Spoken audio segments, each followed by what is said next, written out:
네, 책을 읽지 말아야 할 이유. 네, 오늘 처음 강의하는 거예요. 제가 어제 만들어서 오늘 처음 강의하는 건데, 우리가 책을 읽어야 하는 이유가 이 9가지 정도죠. 재미, 지식, 사고력 향상, 지식인, 교양인이 되는 것, 책을 읽으면서 위로를 받는 것, 또 책을 읽으면 건강에도 유익하다는 얘기도 책에 있던 걸 봤습니다. 그리고 책은 당연히 취미생활이 또 될 수 있죠. 요즘에 또 책을 쓰거나 읽는 게 성공을 위한 받침이다라는 얘기 많이 합니다. 그리고 정말 지혜의 보고다, 통찰의 보고다라는 얘기도 하죠. 이 9가지 정도가 제가 봤을 때 책을 우리가 읽는 이유죠, 보통. 어디에 포커싱이 되느냐는 각각 개인들마다 좀 다르긴 하겠지만, 근데 제가 오늘 요 4번, 책을 읽으면 지식인, 교양인이 될까? 약간 단어적으로 한번 풀어볼게요, 그냥. 독서를 하면 교양인이 된다. 네, 제가 의문을 달았죠. 당연히 우리는 독서를 하면 교양인이 된다, 지식인이 된다라고 이야기를 합니다. 약간 반론해볼게요. 호밀밭의 파수꾼이라는 책 아마 우리 선생님들 여기서 읽으신 분들도 충분히 많으실 거예요. 이 책 내용 잠깐 언급을 하면 여기 나오는 주인공이 홀던 콜필드라는 고등학생이에요.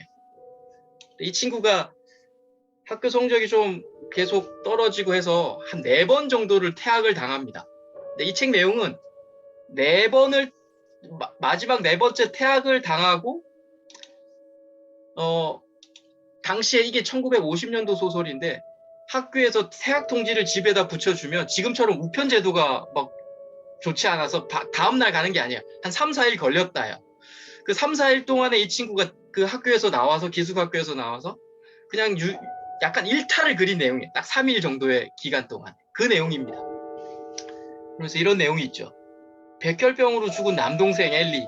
홀던 코필드의 남동생 엘리가 있는데 백혈병으로 죽었고 너무나 귀여운 8살 여동생 피비라는 또 여동생도 있었어요.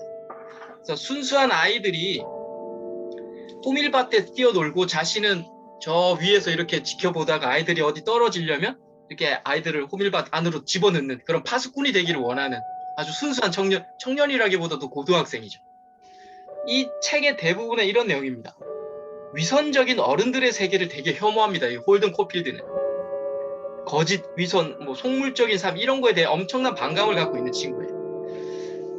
이 제롬 데이빗 셀린저라는 이분이 작가인데 지은인데 자신의 이야기라고 또 이야기가 되더라고요. 근데 이분은 지금은 돌아가셨는데 되게 이렇게 감춰져서 살았어요. 엄청난 이 책이 되게 많이 팔리고 했는데 세상에 절대 드러내지 않았던 분인데 자신의 이야기다라고도 또 이야기가 언론에 많이 나오더라고요. 여하튼 엄청나게 이런 위선, 거짓, 이런 속물적인 삶에 대해서 싫어했던 학생을 주제로 이 책이 쓰여진 책입니다. 책에 이런 내용이 있어요. 가식, 위선을 싫어하는 주인공. 제가 그 책을 읽을 때 조금 이렇게 발췌해놨던 내용인데 이런 겁니다. 그냥 재미나게 보십시오. 내가 다녔던 학교마다 목사들이 있었는데 하나같이 틀에 박힌 거룩한 목소리를 만들어 설교를 하곤 하는 것이다. 왜 좀 더 자연스러운 목소리로 설교를 하지 않는 것인지 이해할 수가 없었다. 우리 숙모는 자선사업을 많이 한다. 그런데 옷차림도 활동만큼이나 요란스럽다. 블레블레. 그리고 뽐낼 만한 곳에 가서 점심을 먹는다.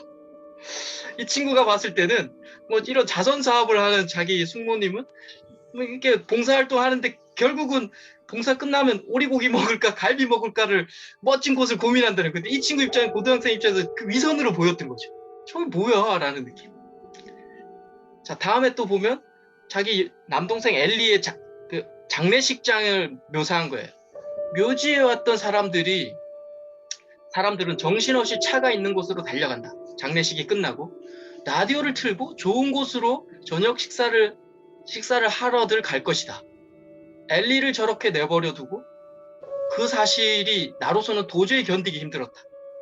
어린 동생이 죽고 장례를 치렀고 어른들은 와서 울고불고 했는데 결국은 자기 차로 빨리 가서 좋은 곳에 식사하러 가는 걸 보니까 이 콜필드 입장에서 이거 위선이다라고 보였던 거죠. 그리고 존경했던 앤톨리니 선생이 자고 있는 자신의 머리를 만지고 있다. 이 장면은 뭐냐면 이 친구가 유일하게 어른 중에서도 좋아했었던 영어 선생님이 계셨어요. 앤톨리니 선생님인데. 그러니까 이 친구가 이제 학교를 그만두고 그러니까 퇴학당하고 그 선생님 집에 갑니다. 근데 그 선생님이 술을 좋아하셔서 술 먹고 막 이러고 있는데 아침에 얼핏 이렇게 정신을 깼는데 그 남자 선생님이 자기 머리를 이렇게 쓰다듬고 있더라는 거죠. 순간적으로 변태라고 느껴서 튀어나오는 거 집에 그 새벽에. 그러면서 엄청난 큰 우울을 경험합니다. 자신이 유일하게 좋아했었던 선생님인데 또 위선을 느낀 거죠. 아니 내가 이렇게 좋아했는데 저 선생님마저 이러냐? 라는 거죠. 제가 한 몇 개, 한 4가지 정도만 지금 뽑아놨는데 이런 내용들이 되게 많아요. 그러니까 위선, 뭐 이런 가식 이런 걸 엄청 혐오했던 친구인 거죠. 비틀즈는 우리 선생님들 누구나 다 아시죠. 저도 비틀즈 노래 정말 좋아했었던 기억이 나고요. 비틀즈의 존 레논입니다. 존 레논은 비틀즈의 리더죠. 예스터데이가 65년도에 나온 노래인데 아마 다들 수십 번은 들어보셨을 노래실 거예요. 노래를 들으려고 한 건 아니고요. 존 레논이요, 1980년도에 자기 집에서 총격 5발을 맞습니다. 뭐 4발을 맞았다는데 소리는 5발이 났대요. 존 레논이 피살이 됩니다, 이 친구가. 이분이. 근데 이 존 레논을 죽인 사람이 이 존 레논의 팬이라고 자처하는 마크 체프먼이라는 사람이에요. 살인자죠, 지금은. 엄청났죠, 그 당시에. 체프먼이 총을 쏜 후에 도망을 가지 않았어요. 경찰을 기다리면서 책을 읽습니다. 이 체프먼이라는 친구가. 그러면서 이럽니다. 이 책이 내 진술서다. 경찰서에 가서. 진술서를 따로 안 써요. 이 책이 내 진술서다. 그 책이 바로 호밀밭의 파수꾼이라는 책이랍니다. 저도 이런 기사 때문에 이게 뭔 책인데 이런 얘기가 있어 하면서 제가 이 책을 처음 접하게 됐어요. 암살 동기를 이렇게 이게 여러 의견이 분분한데 약간 정신질환이 있는 사람이라고도 하고 여하튼 이렇게 이야기했답니다. 거짓과 가식에 대한 홀든 콜필드의 절규 때문이다. 그래서 나는 존 레논을 죽였다. 근데 어떤 해석이 이렇게 나오더라고요. 홀든 콜필드가 기성세대를 가짜 위선이라고 생각했던 것처럼 이 마크 체프먼 역시 존 레논도 너도 위선적일 거야, 가짜일 거야 하고 생각했던 게 아닐까? 그래서 그냥 방아쇠를 당기는 게 아닐까? 너무나 좋아했는데.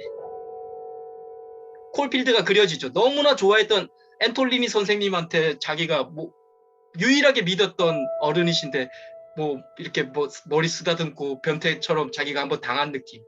그런 느낌 때문에 이 체프먼은 이게 내 진술서다 하고 그냥 진술을 거부했다는 얘기를 하더라고요. 자, 마크 체프먼이 교양인인가요? 우리는 독서를 하면 교양인이 된다라고 이야기를 했지만 이 친구는 엄청난 독서가였답니다. 근데 교양인이라고 우리가 명명할 수 없죠. 약간 제가 우스갯소리로 반어적으로 이야기를 하는 건데 여하튼 샤를 단치가 이런 얘기를 합니다. 원래 비열한 인간은 책을 읽는다고 해도 비열한 인격을 벗어나지 못할 것이다. 만일 그가 교양이 없었다면 교양을 두른 비열한 인간으로 변할 뿐이다.